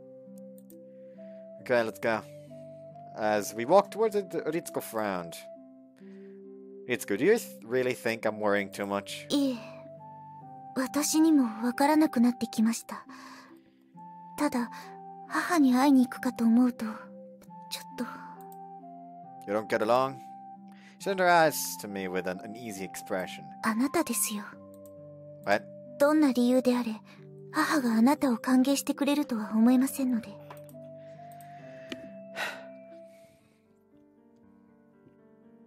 まったく、バカバカしい。That was the first thing she said upon hearing our explanation. Even as we spoke, I didn't get a sense that the headmistress was worried about her daughter. On the contrary, she didn't even try to hide the sour look on her face. おこのぎまさやくん、君は知らないのです。まあ、知らなくて当然ではありますが。About what? はっきり言って、あの子には虚言癖があります。あの子の嘘はもう聞き飽きました。くだらない虚言に振り回されるなど、あまりに馬鹿げたことです。Compulsive liar? I think that's taking it a little too far. A little bit too far. 君があの子の何を知っているというのです？ Well, that's true, but the impression I get from talking to her is that they're just harmless pranks, nothing malicious. 君の印象など聞いていません。まったく、あれには困らされてしまいます。番宣始まって以来の不良だわ。I wouldn't call her a delinquent. I'd barely gotten the word out when the headmistress fixed me with a glare. 教師の言うことは聞かない。校則は守らない。そして、勝手に外に出て行く。これが不良でなくて、何が不良だというのですか？ But she isn't hurting anyone, is she? え？ Something about my argument seemed to surprise her, and her narrowed eyes widened. She did run me around a bit, but she apologized afterwards. I don't think a delinquent would do that. 人は傷つかないとしても、ヴァンセンヌの威信は傷ついていますよ。考えてもごらんなさい。あの子が下界に出て、何か不始末をしでかす。それは悪評として、そのまま我が校に跳ね返ってくるのです。And imagine if she really did get kidnapped. I want to know how much damage would do to Vincent's reputation if people find out that they readily ignored the possibility of one of their students being kidnapped and just ignored it. Just gonna go ahead and say that. まあ、君のような部外者に何を言ったところで始まりませんが。Just say that. Just say all of that. 部外者って、マサヤ様は留学生だわ。それが何だというの？まさかお前、解放に共鳴してしまったのではないだろうね。そういうわけではないけれど、ただ事実がそうだから。それが何だというの？私は最後まで反対だったのだから。それをあの理事長が。Excuse me. We still hadn't gotten to tell her the reason we had come in the first place, but we didn't really have time to waste. Wanted to ask you a favor? お願い？ Ritsuko, she mentioned that you could find out where people's cell phones are. それが？ We were hoping you'd tell us where Ayaka is right now. それを知ってどうしようというのです？ What do you mean? It's obvious. We'll go and check up on her. I was getting annoyed with her obliviousness. But as she spoke next, it seemed like she wasn't as oblivious as she seemed. さっき私が言ったことをもう忘れたのですか？こんなものは虚言に決まっています。We don't know that! Felt myself raising my voice unconsciously. I strained to rein in my voice and continued. You don't know that for sure. It could still be true. よりにもよってヤクザに誘拐されたなどと。あの子はこんなことを言うことで同情を引こうとしているんだわ。母さん、言い過ぎだわ。Just don't know. Tsurugigaoka seems safe, but there really are gangsters there. それが？あんなものどこにだっているでしょう。But they're really dangerous. Risa said she was attacked by them once before. リセが？それはいつの話です。私は聞いていませんよ。Apparently that was something she was trying to keep on the down low. But anyways, putting that aside for now, we need to know where Ayaka is right now. 重大な校則違反ですよ。は？定められた期間を除き、学校の敷地を出るのは重大な校則違反であると言っているのです。Then go rein in the student that's currently breaking said rules. Unless you do, you're gotta tell me shit. Tell her to her straight! She's a bitch! She deserves it! 校長である私の目の前で校則を破ろうというのなら、見過ごすことはできませんね。You couldn't take it anymore. Who cares about school rules? There's no time to worry about that right now! やっと本音が出ましたね。外部の人間はきっとそんなことを言うだろうと思っていました。I was starting to get dizzy from frustration. There was something going on that was more important than rules. More important than anything. You can see that? If you want to punish me, you can. マサヤ様。I'm an outsider after all. As far as I'm concerned, Vincenne's rules can fuck off. まあ、汚い言葉を。Please, just tell me where Ayaka is. 私に、自ら校則違反の手伝いをしろというのですか？ Don't you care about your daughter? I was getting desperate. Maybe she is lying, but there's a possibility that she is in real trouble. You can punish me if you want, but if I'm gonna save her, I have to do it now. 母さん、マサヤ様の言う通りだわ。Ritsuko had been standing passively by my side, but now spotted me for the first time. Headmistress gave her a cold glare. お前まで下界の空気に毒されてしまったようね。母さんは悲しいわ。母さん。わかりました。The headmistress hit a few keys and some paper came out of the printer. 私は信じたわけではありませんよ。I took the paper silently. There was a location marked in color on the map. My house? This cross-shaped mark is where Ayaka is, right? ええ。Got it. I took the paper in my hand and turned to leave. どうやって行くのです？バスは1時間に1本しか来ませんよ。There are bikes on the school grounds, aren't there? I'll borrow one of them. 勝手になさい。Please contact the guardian and tell them I'm going outside. I left the room before she could respond. As we ran, I asked another question. The headmistress and Ayaka really don't get along, do they? Ritsuko nodded vaguely. I led Ritsuko up to the entranceway and then turned around. You should stay here. いえ、私も行きます。What? マサヤ様の話を聞いているうち、私も少し不安になってきましたから。Right. But will it be okay? They might let me go out, but I'm sure they'll stop you. その時はその時です。とにかく行きましょう。Right. There was something nice about seeing Ritsuko assert herself. There were several cars in the parking lot and an unlocked bicycle. Just one.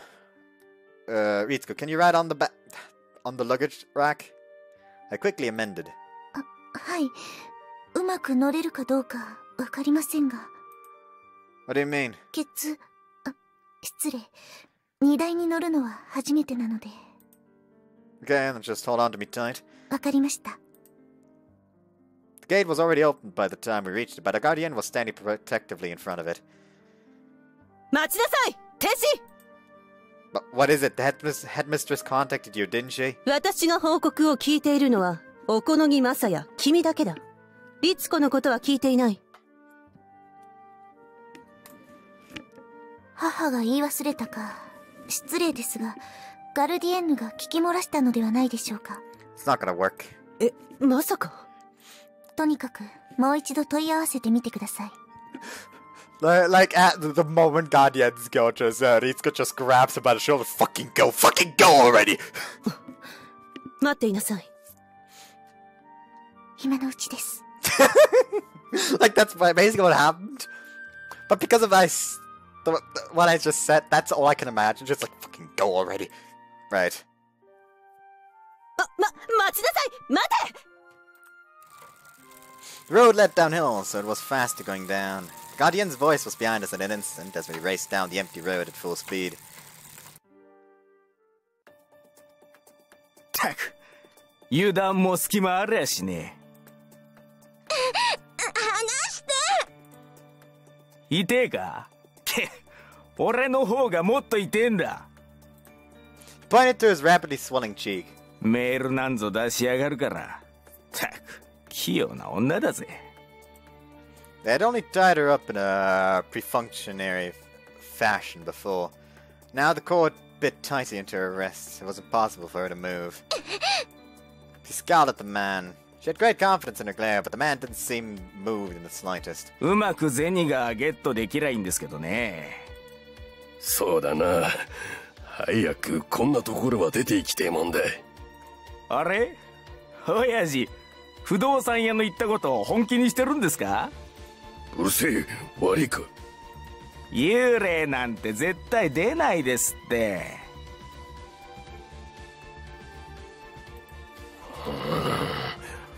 これお前がやれ。操作がわからん。He tossed him the cell phone. Aka had been abducted right after she left the store on her way back to the bus stop.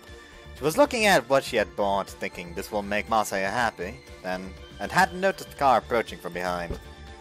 And then suddenly the car door opened, and in the same moment a hand lashed out, pulling Ayaka into the car in a split second. Then the car sped away, and nobody even noticed what had happened. Her mouth was sealed with tape and her hands were bound behind her. She was finally starting to get scared. It didn't seem real at first, but the unpleasantness of the tape on her mouth and the pain of the bonds on her wrists were unquestionably real. The sight of the street lamps streaming past the car window only aggravated her fear. She had no idea where they were taking her. After finishing his work, the man who had bound Ayaka had moved from the back to the front seat, passenger seat. 変わりますか？いやいい。おめえはガキを見張ってろ。大丈夫ですって。ちゃんと縛りましたから。けどうまくいくといいんすけどね。あの野郎から絞った金も右から左に流れたようなもんだったからな。だがあれで借りた銭は清算できた。これからだ。そうっすね。You're abducting a girl right now. I don't think you need to fucking care about the fact that his debt is already paid. おう、姉ちゃんよ。おめえその制服番宣ヌだな。あの学校はネカチもしかいねえって話だからな。Man had been in a rush. The bonds were loose. Ayaka slowly twisted her wrists around and escaped from the cord. After she sent the email, the slightest movement gave her away, and the boss sent his underling flying back into the backseat. 早く逃げた方がいいんじゃないかしら。は？その携帯には GPS も入っているし、だからすぐに警察も来るはずよ。どうしやす、親父。まあすぐには来ねえだろう。金の受け渡しになればどの道移動する。それより先に身内への連絡だ。そのメールの返答は来ているのか？返答はないっすね。じゃあまだ見ていないか。真に受けなかったか。いずれ時間はまだあるの。The words hit her where she was most sensitive. Of course, that would be the natural conclusion to come to, but... 律子が信じたとは思えない。But if not Ritsuko, then who could she have sent it to? She didn't have any particularly close friends either. まさやくん。For some reason, the face of the boy she hadn't met popped up in her mind. お、あったあった。父ってこれだな。パパじゃねえだろうな。With that loathsome comment, he pressed the button and held the phone to his ear. よ、こんばんは。俺らよ、お宅の娘さんを預かっているものなんだが。ちげえよ。警察じゃねえ。友達？てめえ何言ってやがる。誘拐だよ、誘拐。嘘？嘘じゃねえっての。本当だよ。もうちょっとおめえから説明してくれよ。おめえのパパ信じようとしねえぞ。He was polite enough to cover up the receiver when he said that, and then pressed the cell phone to her face. もしもし？もしもし？お父さん、私、彩香だけど。あやちゃん、またいたずらか。違うの。今回は本当で。もういい加減にしなさい。友達にも言うんだ。小遣い欲しさにバカなことはやめなさいとね。友達？ Had her father confused her kidnappers for friends of hers? 私に男友達なんているはずないじゃない。Did he not realize that? No, of course he wouldn't. お父さん。あやちゃん、いい加減にしないとまたママが怒るから。いいかい？これはパパの胸だけにしまっておくから、くれぐれもママを相手にいたずらはいけないよ。本気で怒り狂って手がつけられなくなる。わかったね。それじゃ。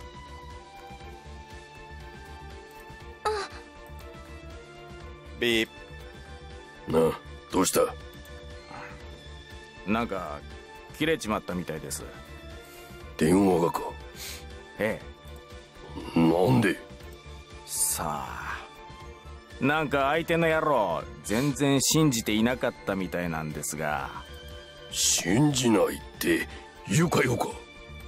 そうっす。メールと違ってこっちが喋っているってのにか。冷てえ親もあったもんだな。私は狼少年だから。おめえ、そんな顔して実は男だったのか？ You're a fucking idiot. お前な。But that wasn't the only reason. Her family didn't really want her anyway. もう泣くんじゃねえ。面倒なやつだな。おう、清。タバコ買ってこい。へえ。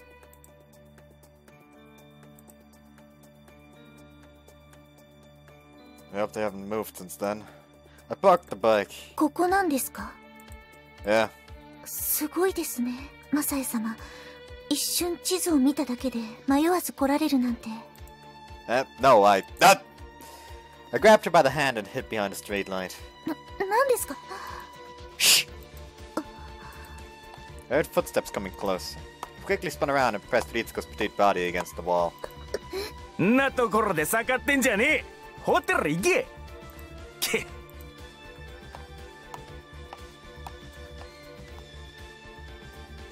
Thankfully, that was all the underling had said before moving on. Oh, sorry.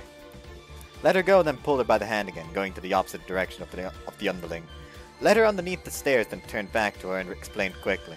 That guy just now was the kidnapper. なぜわかるんですか？ He's one of the goons I told you about. He just came out of that apartment, I'm sure of it. I heard him come down the steps, which means they're on the second floor. Looked up at their apartment. It was a run-down old place, but the rent was cheap, so most of the rooms were occupied. When I lived there, there was only one empty room. Right, you wait here, Ritsuko. どうすするんですか？ I'm going to have a look inside. 見てくるって。Yeah, I used to live here, so I know a secret way in. Don't worry, I won't let them see me. If it really turns sour, I'll need you to call the police. Just wait here, okay? So just wait here. わかりました。Okay, I'm counting on you. Went around the back of the building, climbed the rain gutter, and slipped in through the ceiling. With the underling gone, the boss pulled a cigarette from his breast pocket and took a long drag of it. Oh, 泣くんじゃねえ。 Fucking course she's gonna cry, you absolute buffoon. 親はなくとも子は育つもんだ。清。あいつもガキん時、実の親に捨てられてな。そういうわしも、親には苦労させられたもんだ。飲む、打つ、買うの極道でな。She wasn't sure, but it seemed like the boss was trying to comfort her. He sat there, his back turned, talking about his own circumstances, but she wasn't listening. Cold tears trailed down her face. All that she could think of was her family and Masaya. どうしてマサヤくんが出てくるのかしら。 She had only just met him after all. It was really strange. But the disco did seem to speak with him a lot. She might have told him about this, and he could come for her. なんてね。 That was too much of a daydream for even her to believe. After what she pulled on him earlier that day, Masaya was even less likely to believe her than Ritsuko. Even if he did believe her, there was no way he would go to the trouble to save her. せめてこれをあげるのが済んでからだったらな。 Ayaka's eyes turned to the logo on the paper bag. Of course, with all that had happened, the contents had probably been crushed. その頃わしはマグロ船に乗っていた。その船長が男気のある人でな。 Then it happened. The closet screen moved aside just a bit. Ayaka was so surprised she couldn't even speak. さっき幽霊がどうとか言っていたけど、まさか本当に？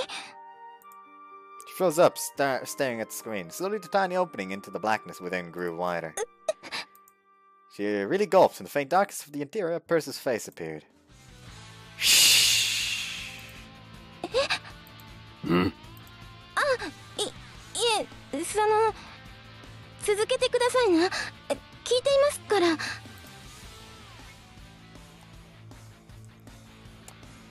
I held a finger in front of my lips and quietly entered the room. While keeping an eye on the boss's back, I crept over to Ayaka. I did her legs first, then her hands. It was hard and time-consuming, but the boss didn't notice a thing. The whole time, Ayaka's face was locked in surprise, and suddenly he fucking sneaks up to the boss's back, just fucking snaps his neck. The job is done. You can get out through an opening above the closet. わかったわ。 Ayaka reached over her and picked up the paper bag that was next to her. It made a slight crackling sound and my heart skipped a beat, but the boss was sitting pretty far away and he didn't seem to hear. Now hurry. I returned to the closet and closed the screen again. It was pitch black and all I could feel was our breathing. どうして？ I could feel her hot breath against my face. I couldn't tell because of the dark, but she was definitely close. I'll explain later. Anyways, we're getting out of here. The board at the top is loose. 上？見えないわ。 It's right above you when you stand. Just don't bump your head. It was a familiar sound and I felt her slowly stand up. 本当だ。天井裏はうっすらと明るいのね。助かった。 You think it'll be okay? Can you make it? どうかしら。私、お尻が大きいのよね。引っかからなければいいんだけど。Not that. I'm asking, can you pull yourself up? It's definitely wide enough. There's no time for joking around. いえ、今のは本気。ねえ、マサヤ君、ちょっと自信ないから下から支えて。 Got it. I grabbed her hips tightly and lifted her up. Weight against my hands disappeared immediately as Ayaka began to support her own weight. Then I followed her into the space above the ceiling and we crawled for the break in the wall. ここから？ Yes. Ayaka looked down below and then turned back to me nervously. できるかしら私に。私、運動神経ないのよ。You'll be fine anyway. We don't have a choice. そうね。あ、これ持ってもらってもいい？ Sure, but what is this thing? それは後のお楽しみ。 Having readied herself for the task, Ayaka stepped outside. Just hold on tight, the rain guard is pretty sturdy, so you shouldn't have to worry about it breaking. She clung to the rain gutter with her whole body and slowly made her way down. I think it's okay now. But the moment I let my guard down, her foot slipped and she fell to the ground. Rokiki jumped down after her. Ritsuko was waiting nervously, constantly looking between the apartment and her watch. It had been 10 minutes since Marcia left her. She knew she should call the police, but she hadn't heard any commotion from the apartment yet. Just then, she saw a figure stumbling towards her. It was the man from before. Ritsuko quickly turned back to the apartment. That was when it happened. Marcia came around from behind the building with Ayaka leaning on his shoulder.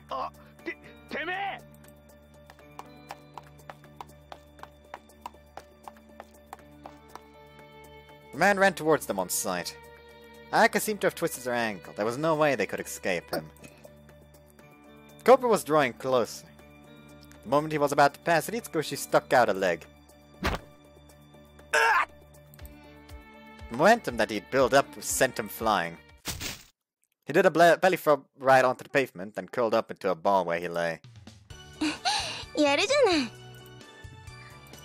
Ritsuko let out the breath she had been holding. She could hardly believe what she had done herself.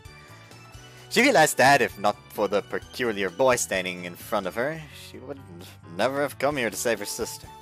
And what would have happened to Ayaka then? Without speaking any of those thoughts, Ritsuko looked up at Masaya in awe. Come on, let's go! はい。ということだ。だから娘、おめえも、何いいねだと。You're fucking incompetent. おい、死ぬかと思ったぜ。くっそ、あのガキ。今度会ったらマジでぶっ殺す。女の方も容赦なく張り倒す。あ、そういや、ホヤジは大丈夫なのか？ホヤジ！ホヤジ！あの野郎、もう許さねえ！清！なんすか親父、いいよっすか？今すぐここから逃げるぞ。いいか、今すぐだ。逃げるって、なんで？幽霊が神隠ししやがったんだよ。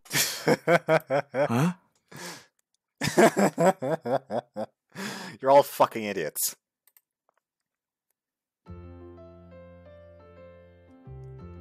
He has a face! But you look at that. Gotta go ahead and save you because for some reason the fucking CG probably won't show up at the goddamn gallery.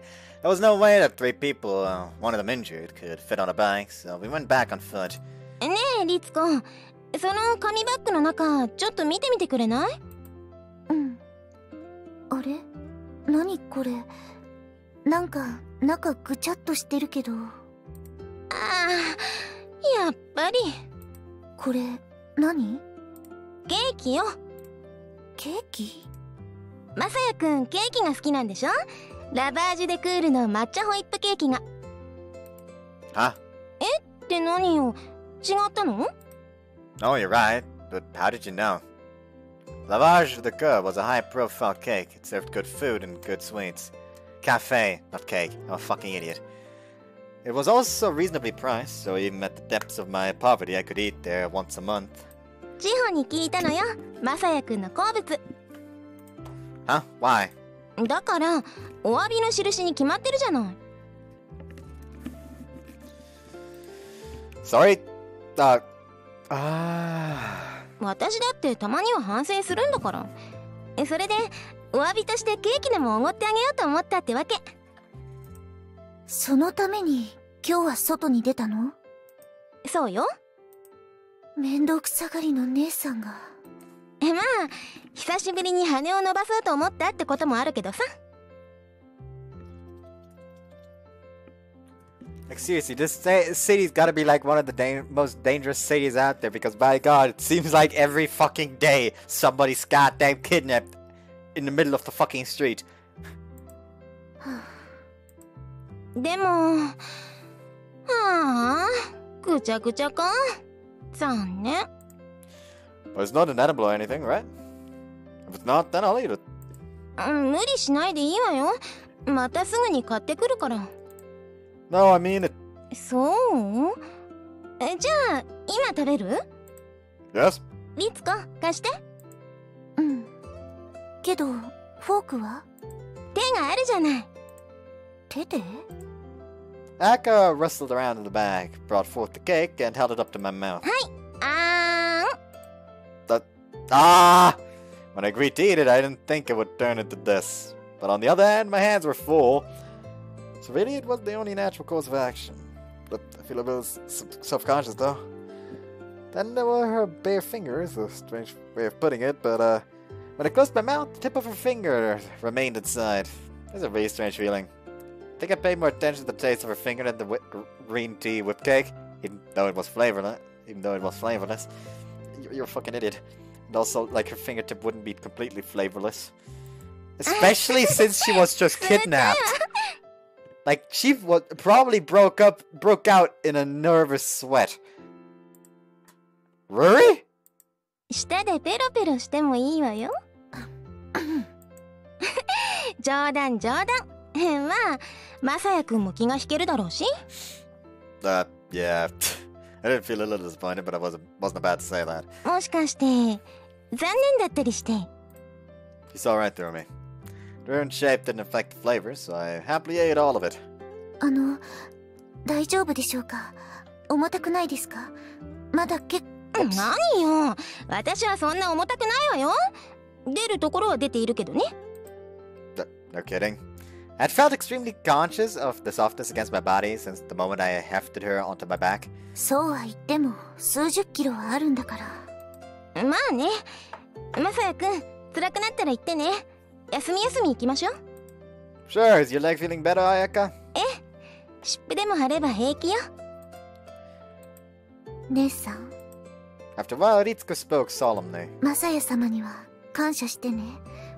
マサヤ様がいなければきっと。わかってる。父さんも私の言うこと全然信じようとはしなかったのよ。電話したんだけどね。私も信じなかったんだからね、最初は。Words sounded hard for her to say. わかってる。悪いのは私。それはわかってるから。でも、驚いたわ。襖がスルスル開いた時、まさかマサヤくんが来てくれるとは思わなかったから。I used to live in that apartment. That's how I knew the secret passage. そのこともまああるんだけど、だってまさか助けに来てくれるなんて思わないじゃない？今日あんなことがあったばっかりで。To be honest, I don't mind your mischievous side, Ayaka. So I think, even if it had been a lie, I wouldn't have minded it. So? マサヤ様、あんまり甘やかさないでください。姉さん、すぐに調子に乗るので。それは否定できないわね。否定してください。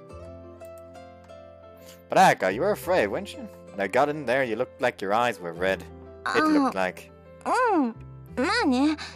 そりゃ怖かったわよ。誘拐なんて初めてだし。They didn't do anything awful to you, did they? それは平気。Like I'm going back! Hold on.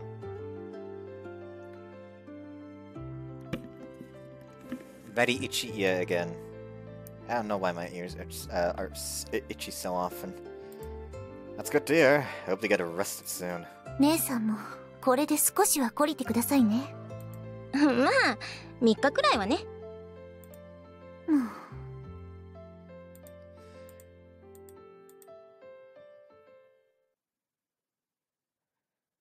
Monday 16th. At Ayaka's request, we decided not to tell the headmistress what had happened. ごめんね。でもお母様にお説教されるのはもううんざりだからさ。Well, I don't mind keeping it secret, but だって君ヒーローじゃない。ちゃんと宣伝すれば評判はうなぎ登りだわ。that's fine. That's not why I did it anyway. ほんとごめん。その代わり、まあそれは今度でいいか。I really did regret that I couldn't see the headmistress's reaction to finding out the truth. But at the same time, maybe it was for the best. I had my own reasons for not wanting to tell the headmistress about this. Because, how would she react if she learned that her daughter had really been in danger? Would she really be worried? Or, I felt a little frightened just thinking about it. なんだか久しぶりね。こうしてすんなりと会合が始まるのは。That's true. でも今日はどうかしたの？朝からずっと元気がなかったのではなくて？ My muscles are a little sore. I slept through most of yesterday, but 筋肉痛？ I did carry a girl on my back for 2 hours after all. And that night, while I was laying in bed, I couldn't stop thinking about that feeling against my back or the taste of her fingers. It made it hard to sleep. 昨日？じゃあ、一昨日なんかあったの？ No, I shook my head vaguely, remembering my promise to Ayaka. Just then there was a knock at the door. どうぞ。ごきげんよあら、彩香様。彩香様がいらっしゃるなんて珍しいですね。う。ねえリセ、白百合会の会頭はあなただったわよね。ええ。じゃあ会頭さんにお願い。私も勧誘っていうの？それに加えていただけないかしら。彩香様が？ Lisa looked quite surprised. She had expressed doubt when I talked about recruiting her before, so it must have been unexpected. ごめん。正直言うと、アソシアシオンとしての活動にはあんまり興味はないわ。けどね。She broke off, turned her eyes to me, and let out a giggle. マサヤくんのこと気に入っちゃったから。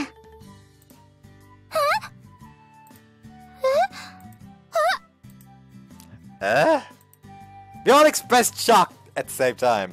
だからお手伝いしたいのよ。彼がこの学校に残れるように。そういう動機でもいいでしょ？まあ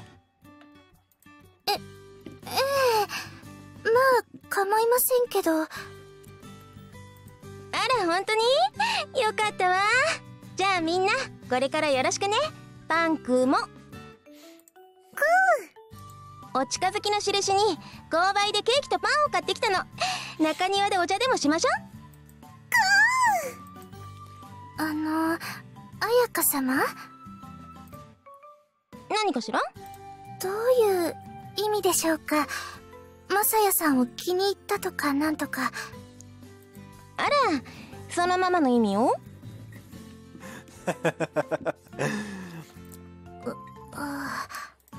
またいつもの冗談ですか？今日明日くらいは私真面目なモードなの。だから本気も本気よ。はあ。さあ行きましょうよ。外はお天気よ。Ayaka went outside, but the others didn't follow immediately. Keika? I like Keika a lot more than I thought I did. 土曜日、彩香様が急にマサヤの好物なんて尋ねてきたけど、あれってもしかして。She bought me cake as an apology for all the fuss on Saturday. It's been a whole year, but lavash cakes are as good as ever. Well, let's get going! It seemed strange that they were still sitting, so I tried to prod them. Just then... Ow? Ow, ow? Ow, ow, ow. いつの間に仲良くなったのよ。Huh? 彩香様と。Well, I wouldn't say that. まあ、言えないようなあれやこれやが。That's not what I meant.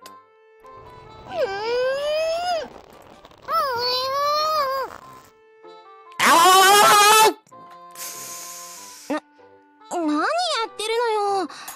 遅いと思ったら。 And so, the members of the White Lily Society got to be the only ones who heard what happened on Saturday. The end.